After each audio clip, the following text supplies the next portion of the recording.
It's a powder fest today. That's a wholesome looking breakfast right there. Nice powder today, dude. It's kind of one big block though. Maybe I've been missing out on the powder bandwagon all these years. I've been wasting my time cooking.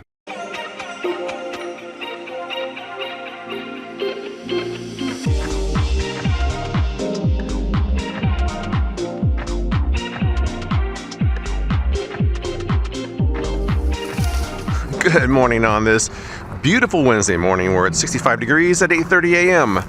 And there's Bailey back there. I'm kind of looking forward to today because I got an epically long taste test planned out. And it's all about powder. That's right, it's a powder-based taste test today. Now, there's a lot of slang for powder out there. You know, in some circles, powder means money. You got skiers talk about it. Nice powder today, dude. It could mean drugs. But today's powder is actually powdered food, and that's what I'm gonna be eating today. And drinking. None of these things are new, but one of them was advertising online. Now, another slang for powder back in the day was you'd hear women on old TV shows saying, I'm gonna go powder my nose, which in a lot of cases meant they had to go drop one in the bathroom. I'm gonna digress before I get to my food taste test, because on classic television, there's a lot of unrealistic things like that. I'm a fan of classic TV, but man, sometimes that stuff, you have to really suspend reality. Those of you who have watched much television from back in the day will know what I'm talking about. Like, a lot of times on the old shows, they'd put a cloth or a napkin over a telephone, and somehow that magically changed their voice. That doesn't work. I even tried it when I was a kid. It doesn't work. All you do is just sound like the same voice, but muffled. People on television used to faint, like easily. People would be fainting all over the place back then. Like, I don't know if I think I've seen one person faint in my entire life. If you watch classic television, they're fainting all the time. Or how easily people get knocked out. Everybody gets knocked out on television. I remember one episode, I think it was the Dukes of Hazzard, where Daisy Duke was driving and like lightly touched this guy, and she like barely even punched him. It was some weak punch. And the guy got knocked out for like the entire ride. Like, did he have brain damage or something? Like, how could he be knocked out that long from that weak punch? People on television never say goodbye when they end a phone call. There's like, oh, okay, no goodbye. Another one that always bugged me on classic TV is they're always drinking with empty containers, and you can tell it's empty. Like the way they're holding it, you can tell it's empty. An empty can or an empty cup. It's like, we know it's empty.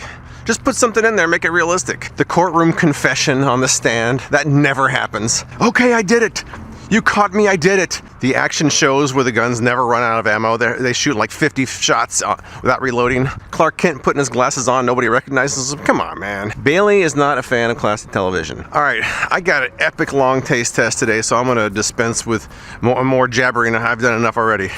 So let's head inside and start eating some powder. All right, it's time for a freaking food review. And today's review was inspired by a single ad I saw on Facebook for this Blue Hour instant scrambled eggs. But I thought to myself, what could I pair that with for breakfast? I've seen these in the store, never tried them before, and that is the Pearl Milling pancake in a cup, or what's it called? Pancake on the go. For both of these, you just add water and then nuke it. So my breakfast today is going to be scrambled eggs and pancakes. But I need to wash this down with something, so I thought, what about some dry milk? But then I'm not really a big fan of milk, so what if I added some chocolate milk tablets to it? I will pair these for some instant chocolate milk. And later for lunch, I'm gonna have some powdered peanut butter. That's right, got a lot to try. Everything powdered. It's a powder fest today.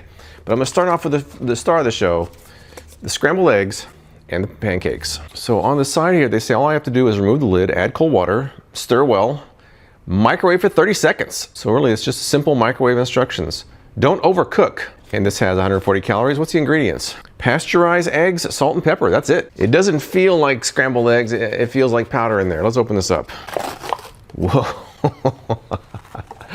It's powder, it is just powder. Mmm, appetizing, that's breakfast. Come on, Johnny, I got some fancy food for you. That's it, that's it. I suppose there's two real eggs in there. Let's look at the pancake packaging next. 220 calories, a lot more ingredients in this one. All we're supposed to really do here is add water, stir, and microwave it. That's it. Try it with syrup. Wait, there's no syrup in here? Come on, man. Let's open this one now. That's funny. It looks like flour. I'm sure there's more in there than that, but that's what it looks like. It looks like flour.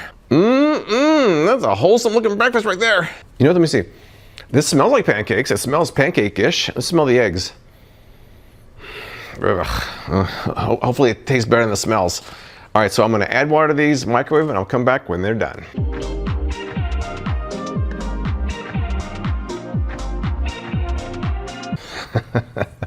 All right, I'm ready to eat. Here's what we've got. My eggs and my pancakes. Here are my scrambled eggs, and here are my pancakes. You know, it doesn't look quite as bad as I thought they were going to. They don't really smell as bad as I thought they were going to. Let me try the eggs first. Let's start the show, let's try those. It's kind of one big block though. Considering this was powder a little while ago, it's actually not that bad. Let's see. I don't know why I'm laughing. Here we go. Well, the good news is it tastes like scrambled eggs, and it doesn't really need salt either. They've salted them, I think.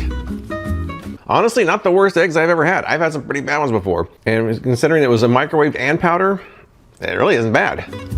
140 calories for this entire cup. It seems like a pretty good deal. But let's move on to the pancakes now. This is pretty hot. This is only 70 seconds. This took 30 seconds and then 2 sets of 15, so a minute total. This was 70 seconds in one shot. I'm gonna try it with and without the syrup. Now they say try it with syrup. I'm gonna try it with syrup after I do a taste test by itself. You know, that's actually not bad either. That doesn't taste bad. Let me see. It's a bit chewier, maybe, if that's the term. It's a bit spongier and chewier than normal pancakes, but the effort was pretty minimal. But chewier. Not a bad flavor though. Let's add a little bit of syrup here. Is it bad to add Mrs. Butterworth to pearl milling? I don't know. I don't want to go overboard here. Let's see. Syrup added. Do you say syrup or syrup? Seems to be a difference of opinion there. Here we go. The syrup actually smooths out that chewy texture, and they're perfect. They may not be the best pancakes I ever had. Considering this was powdered and microwaved, not bad at all, really, especially when you add the syrup. Maybe I've been missing out on the powder bandwagon all these years. I've been wasting my time cooking. All you have to do is throw in the microwave for a minute, and you got a meal. I think of these two, even though the eggs were the one that was being advertised, I kind of like the pancakes a little better, especially when you add syrup. Without syrup, a little chewy. These eggs last for 2 years though, so you know, for the preppers out there, this kind of thing will probably do well for you. So 2 years shelf life, not bad. The pancakes only have about a 6 month shelf life, as opposed to 2 years for the eggs, so take that for what it's worth. All right, so I'm actually gonna eat the rest of these. This is actually my meal for right now. After I finish my meal, I'm gonna move on to the next step, but first, I'm gonna finish this off. Now that my pancakes and eggs have digested, let's have some lunch. And this powdered peanut butter, that's right. Now I love peanut butter, but I never had it powdered before. The first step you're supposed to do is shake it really well. Now 2 tablespoons of peanut butter powder. Smells like peanut butter. 1.5 tablespoons of water, which I've measured out here. Now stir. Is this gonna be peanut butter? I don't know, man. That's weird. I guess it would be too much to ask to have a chunky version of this, huh? All right, I've got some generic white bread here. I'm using my peanut butter knife, which I reviewed a while back. I mean, right now it's looking kind of, I guess it's supposed to be kind of thick, right? I guess I could just add more water if I want to make it thinner, but I think this might do. I'm just doing a half sandwich, so I'm gonna fold it over. I'll take a bite by itself. Interesting, interesting.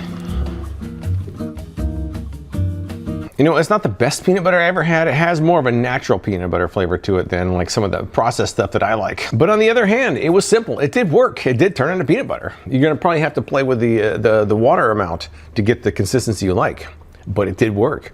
What's weird though is the shelf life of this isn't that long. This container expires in about a year, which is when my jar of peanut butter I just bought expires. I was hoping it would last like 10, 15 years, but it doesn't. That's interesting. I think I'm more interested in it than I am enjoying the taste of it, but it is interesting. Will I eat the rest of it?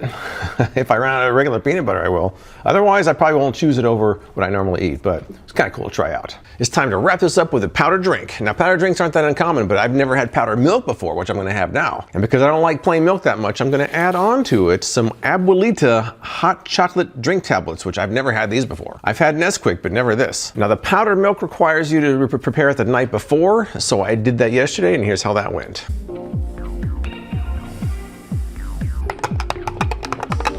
I'm putting this in the fridge overnight, but I'm just curious. I'll wait. Let's crack this open and see what these look like. There's only 6 in here, which that seems like they must be pretty big. Oh yeah, look at the size of it. It's huge. It's like a hockey puck. I guess that's why it makes 4 cups. If you've had this before, these are in stores, so they've been around obviously for a long time. If you've had them before, let me know. Oh wow. Let me know what you think about them. This looks like a giant slab of chocolate. Not what I expected. It's not even really powder. Oh well, I guess that kind of ruins the powder theme here. I thought it was powder, but we're just gonna go with it anyways. I mean, they say tablet. I guess that's a tablet. I was thinking it was compressed powder, but this is actually just a big amount of chocolate. And with that, let's head over to the stove and start making some hot chocolate, even though this isn't powder. All right, it's about time to have some hot chocolate now. It's been cooling for a while because I had to bring it to a boil. You know, I love hot chocolate, but I never order at restaurants for one reason, because they bring it so hot. Here's your 5,000 degree hot chocolate. It's like, oh, thanks, I'll come back next week when it's cold enough for me to drink. But I digress. Here it is. It looks a little bit powdery. I've been stirring it, but I'm not sure if it's the powdered milk or what, but it should taste okay. Here we go. I can tell that that's higher end chocolate and lower end milk, but they kind of offset each other, and I think the chocolate kind of wins out. It's actually not that bad. I did take a sip of the powdered milk before I made this hot chocolate. I'm just not a fan of milk. Tasted like milk, it had the texture of milk, but I'm not a big fan. But as chocolate milk, it's pretty good. I think that about concludes my freaking 2 taste test. And now I'm full of powder and back to the vlog. Woo, that's a lot of powder. Lots of powder I ate. I think one of those bothered me. I think it was one of the 3 food items that bothered my stomach, because by the time I made the hot chocolate and let it cool off, my stomach was already kind of bothering me. So I think it was one of the 3 food items. If I had to guess, I would say it was the peanut butter, but I really don't know. By the way, Bolt joined us out here today. There he is. Bailey, that's rude. There's Sleepy Bolt. He loves to sleep. Bailey. Anyways, I have to file my tax extension today. I never file my taxes in April. So I have to do that. Lots of editing, and I just want to go to sleep.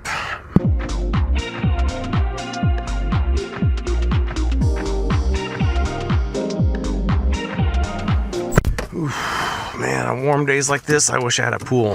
When I bought my house, my kids were little, and I didn't want to have a pool with little kids, so I didn't get a pool. Now I wish I had a pool. Now I still love swimming, but when I was a kid, man, swimming was magical. I think most kids feel that way. But if I ever want to feel like I did when I was a kid again, there's a few smells that I encounter once in a while that take me right back to being a child. Tell me if you guys have the same experience. The first one would be swimming related, which is pool toys. That plastic smell, I smell that, I'm a kid again. Related also is sunscreen, man. Sunscreen always takes me back to being a kid, lathering myself up with that. Another one's crayons. If I smell a crayon, I feel like I'm in first grade again. And the next one is kind of specific to me, which when I was a kid, my sister would go out on the weekends and go roller skating. I'm talking about the 70s. And there was a certain perfume that she used to wear. And once in a while I'll be out and I'll smell someone wearing that perfume. All of a sudden, it's 1977 again on Friday night. But then I look in the mirror and I don't see a kid anymore. I see a man in his 50s, completely full of powder.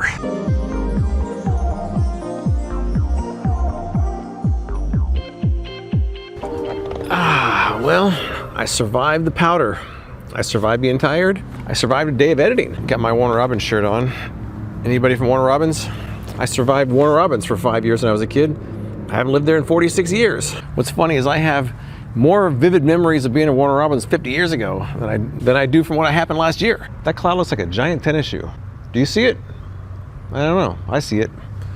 Now, I know this vlog's already long enough. I was going to vlog more, but I ended up being on a 2-hour phone call unexpectedly. But I think I'm going to wrap up this day and hit it again tomorrow. I'll be back in another few days with my next food review. I appreciate you watching, and I'll see you next time.